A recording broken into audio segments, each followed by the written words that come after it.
I was 3 when it happened, so I only remember fragments. Mom always said I was lucky, too young to really understand what was going on. But kids remember more than adults think they do. We'd been at Nana and Grandpa's house for the weekend, like we always did. Mom worked double shifts at the Walmart distribution center, so Sundays were her only real break. I remember the smell of Nana's house. Vanilla candles and that musty carpet smell from the 70s. Grandpa always had peppermints in his shirt pocket. It was December, already dark by the time we left. I fell asleep in my car seat before we even backed out of the driveway. The next thing I knew, Mom was shaking me awake, her voice all wrong, high and scared. "Stay in your seat, baby. Don't move." Through the passenger window, I saw something that my 3-year-old brain couldn't process.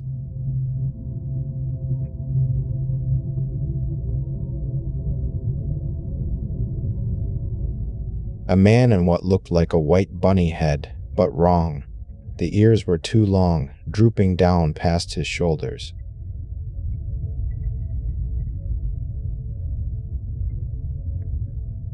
The mouth was stretched into this permanent grin, with too many teeth painted inside. The eye holes were dark and empty.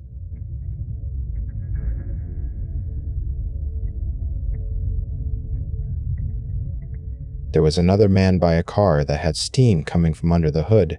He'd pulled a gray knit hat down over his face with holes cut out for his eyes. Later, I learned this was a ski mask, but at the time it just looked like a face that had been erased. Mom had stopped to help what she thought was a stranded motorist. She told me later that she'd pulled over because she had a young daughter and hoped someone would do the same for her if she needed it. She never stopped to help anyone again after that night. I don't remember what they took from us. Mom's purse, maybe some cash. What I remember is Mom's breathing, fast and shallow, and how she kept saying please over and over.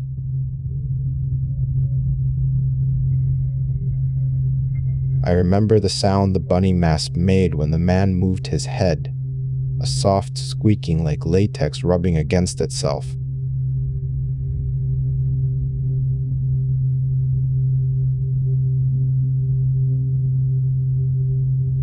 They hurt Mom.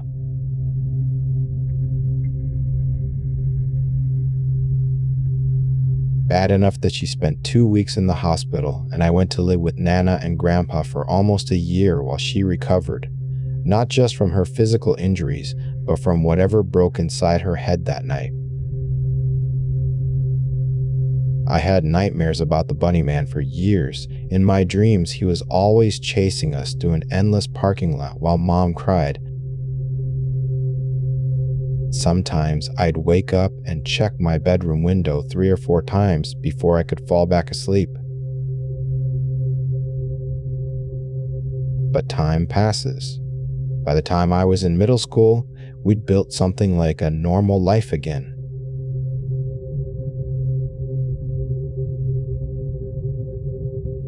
Mom got a job at an insurance office, steady hours, good benefits.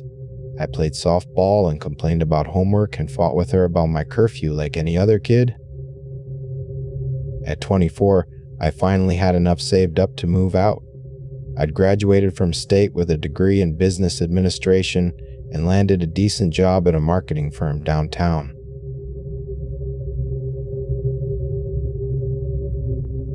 The apartment I'd found was perfect, close to work, quiet neighborhood, rent I could actually afford.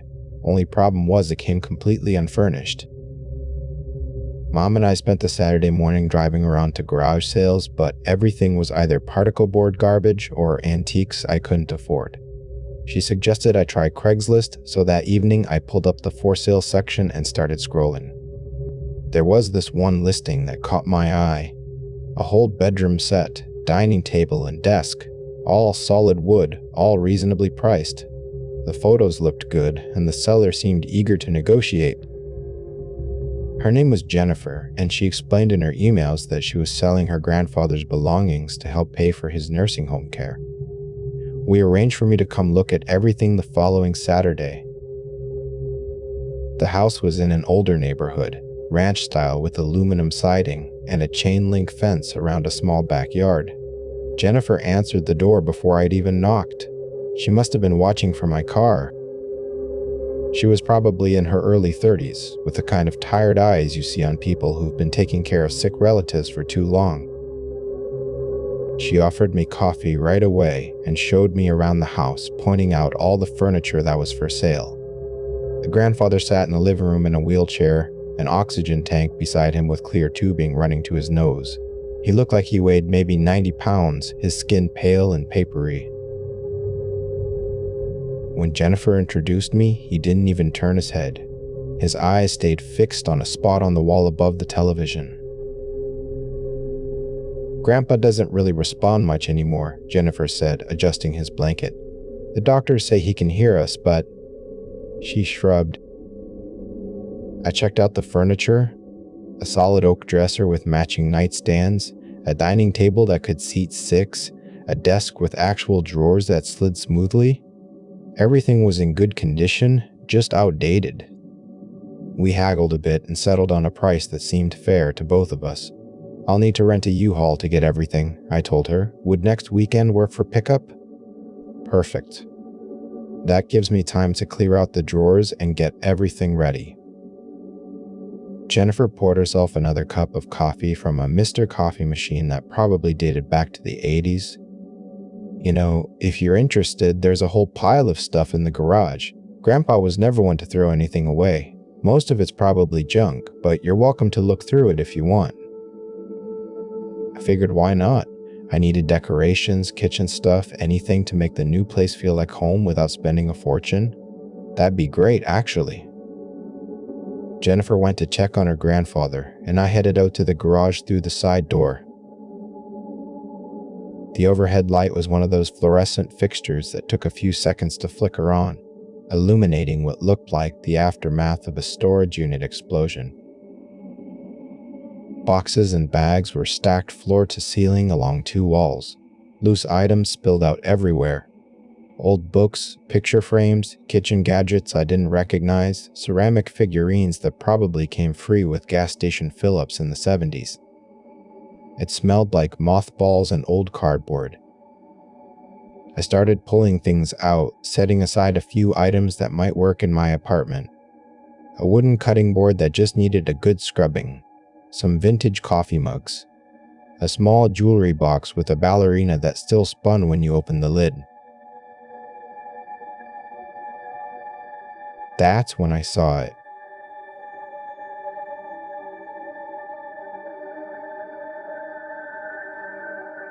Buried under a pile of Christmas decorations and old magazines, just the top of it visible. White plastic, or what used to be white.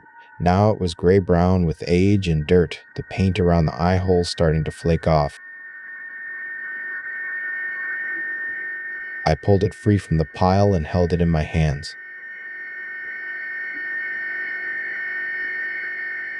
The ears, long and floppy, made from some kind of fabric that had gone stiff with age. The mouth stretched into that same permanent grin I remembered from my nightmares, with crooked teeth painted in red that had faded to rust-colored stains.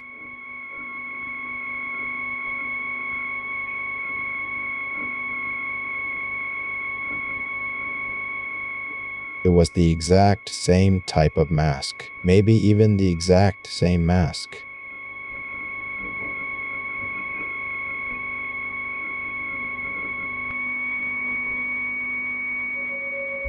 My hands started shaking. I set it down on the concrete floor of the garage and stepped back like it might bite me. It couldn't be. There had to be thousands of these masks made, probably sold at every costume shop and party store in the state. Just because this old man had one didn't mean anything. Just because he'd apparently spent time in jail didn't mean... But the more I thought about it, the more the pieces seemed to fit together. The timeline, the location, the fact that Jennifer had mentioned her grandfather's legal troubles. He'd been in and out of jail when he was younger, she'd said. Never wanted to talk about it. I picked up the mask again, turning it over in my hands. There was something else. A small tear near the left ear, like it had caught on something. The edges of the tear were jagged, old. I bundled up the items I'd selected and carried them back into the house. Jennifer was in the kitchen washing dishes, and her grandfather remained motionless in his chair, staring at that same spot on the wall. "Find anything good?" Jennifer asked, drying her hands on a dish towel. "A few things." I paid her for the furniture we'd agreed on, then tried to keep my voice casual. "You mentioned your grandfather had some legal trouble when he was younger. What was that about, if you don't mind me asking?" Jennifer's smile faltered a bit. "Oh, I don't really know the details. Mom never liked to talk about it, and Grandpa, well, he's never been one to share. I just know he was in and out of trouble quite a bit. Nothing violent, I don't think. Probably just petty theft or something." "When was this?" "Oh, years and years ago. Before I was born, even." He straightened himself out eventually, "But..." She gestured toward the living room. "Guess he never saved much for retirement." I nodded, then asked if I could say goodbye to her grandfather personally. Jennifer looked surprised, but said sure, though she warned me again that he probably wouldn't respond. I walked into the living room and sat down in the chair across from him. Up close, I could see more details, the liver spots on his hands, the way his breathing made the plastic tubes in his nose move slightly. His eyes were gray, watery. "Excuse me," I said softly. No response. His gaze never shifted from that spot on the wall. "I wanted to ask you something." My voice was steadier than I'd expected it to be. "Do you remember Christmas of 1987?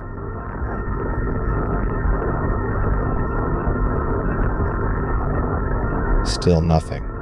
But something about his breathing changed, just slightly. A little faster, maybe? There was a woman driving alone with her daughter. She stopped to help someone who looked like they crashed their car.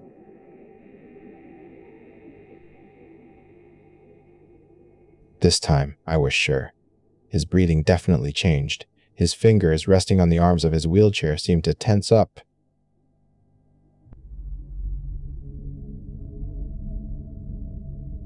She was hurt pretty badly. The little girl saw the whole thing.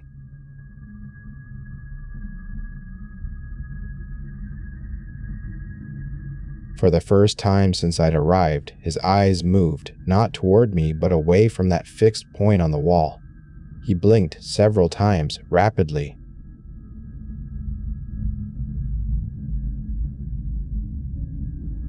"I think you remember," I said.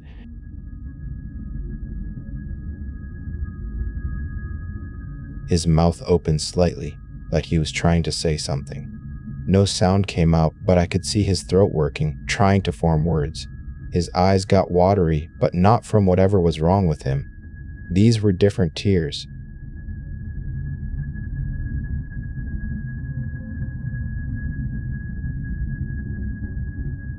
I leaned forward in my chair. "I was that little girl."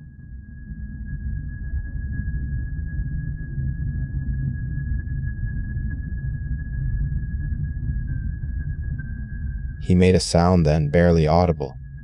Not a word, just air escaping from his throat. His head began to shake, just a tiny tremor at first, then more pronounced. The tears spilled over and ran down his cheeks.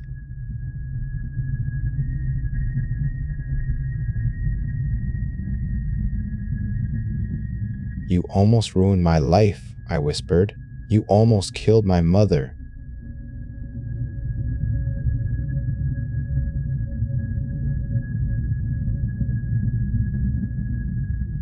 He was crying now, quiet and helpless. His whole body shook with the effort of trying to speak, to move, to do something other than sit trapped in that chair.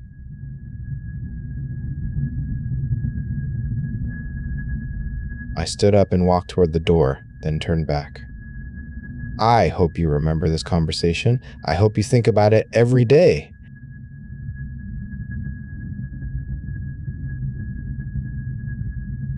Jennifer met me in the hallway, thanking me for being so kind to her grandfather. He seemed really emotional after you left the room. I think it meant a lot to him that you took the time to talk to him. I managed to smile and nod and say something about how he seemed like a sweet man. I paid for the additional items I'd selected from the garage, including the mask, though I didn't mention it specifically. I told Jennifer I'd see her next weekend for the furniture pickup. I made it exactly 2 blocks before I had to pull over. I sat in my car in a Burger King parking lot and cried until my chest ached. When I got home, I told Mom everything. We sat at her kitchen table and cried together when I described the old man's reaction. She said she believed me, that it made sense.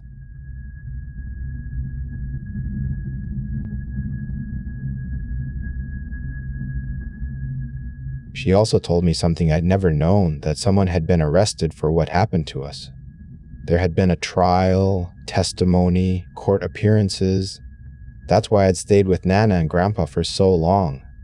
Mom had been too fragile to take care of me while dealing with all of that. I thought you knew, she said.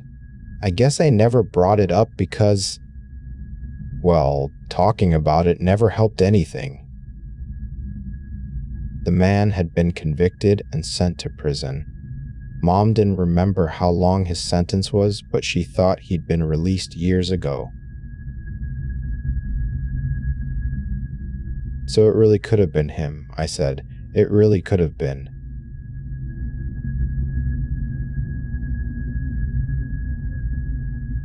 That night, I couldn't sleep. I kept thinking about the mask, now sitting in a garbage bag in my trunk. I kept thinking about the old man's tears, his desperate attempts to speak. I wondered if he'd been trying to apologize or if he'd been trying to deny it.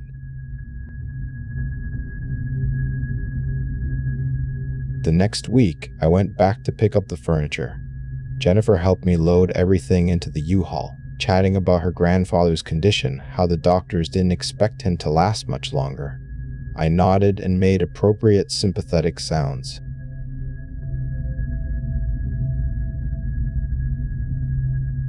As I was leaving, she mentioned that he'd been agitated all week, more emotional than usual. I think your visit really affected him, she said. He's been crying a lot. I'm sorry to hear that. No, don't be. I think it was good for him. He so rarely shows any emotion anymore. I moved into my apartment that weekend. The furniture looked good, fit perfectly in the space. I unpacked my dishes and hung pictures on the walls and tried to build a normal life in a place that felt like mine. But I kept the mask. I don't know why. Maybe as proof, maybe as a reminder. I put it in a box in my bedroom closet wrapped in an old towel. Sometimes, late at night, I think about it sitting there in the dark. Sometimes I wonder if I should have left it buried in that pile of junk where I found it.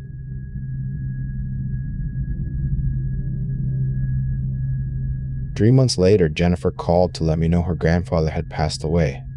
She wanted to thank me again for being so kind to him in his final weeks.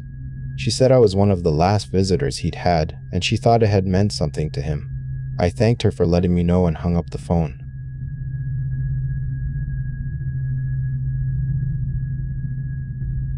That night, I took the mask out of its box and held it in my hands again. In my bedroom light, it looked even worse than I remembered. The white plastic had yellowed, and there were stains I hadn't noticed before, dark spots around the mouth opening that could have been anything. I thought about throwing it away, but I couldn't. Instead, I wrapped it back up and put it away. Sometimes I still have the old nightmares, But now, in the dreams, the bunny man isn't chasing me anymore. He's sitting in a wheelchair crying, unable to move, and I'm the one standing over him. I tell myself it's over. Justice served. The man who hurt us suffered in the end, alone and helpless. But late at night, when I'm lying in bed, I can't shake the feeling that I'm missing something important. Something about the way he looked at me in that room. Not just regret or fear, but something else. Recognition, maybe. Like he was seeing not just the little girl from that night long ago, but something else entirely. Something that made him cry, not just from shame, but from terror.